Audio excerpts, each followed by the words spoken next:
Hi, my name is Ingrid Sundberg and I am a young adult author, and this is Ingrid's Notes, where I'm going to be sharing insights to writing craft and writing process. And so today I want to talk about the number one thing I learned in 2016 about writing. And it has to do with that question of, when do I find the fucking time to write? So I want to say I am a published author, but I also have a day job. So I have to be able to find time in my day to write. And so this year I learned a really great lesson about finding that time and how much time I need.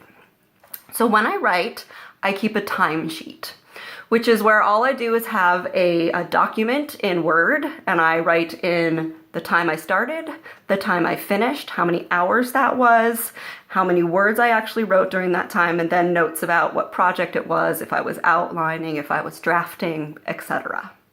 What's great about that is at the end of this year, I had all of this data that I could look at, and I could see what I accomplished and how much time it took.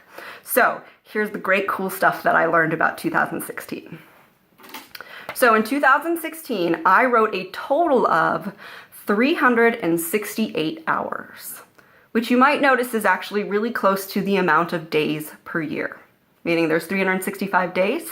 And I wrote 368 hours, which means I wrote just a couple hours over 1 hour a day, if I was to put in 1 hour a day all year long. Here's the cool part. I also know my word count. So in the last year, I wrote a total of 172,000 words.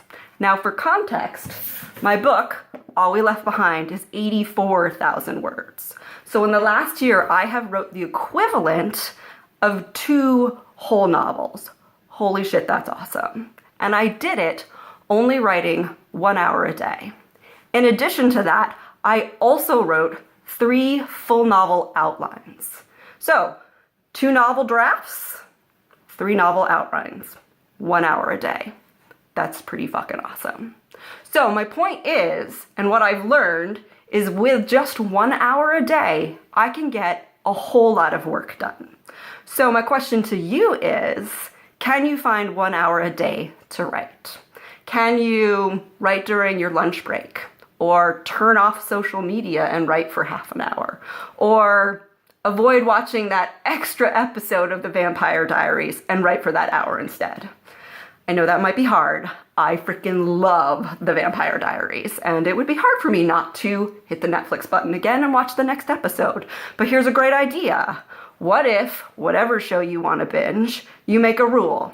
I write for 1 hour, I get to watch 1 episode. I write for 1 hour, I get to watch 1 episode. That would be pretty freaking awesome. My point of all of this is, at the end of the year, I was able to actually see how many words I wrote and how many hours it took me to do that, and I actually accomplished a lot of work. So, if you can find 1 hour of time in your day to actually focus and write, you will be really surprised at what you can actually accomplish at the end of the year.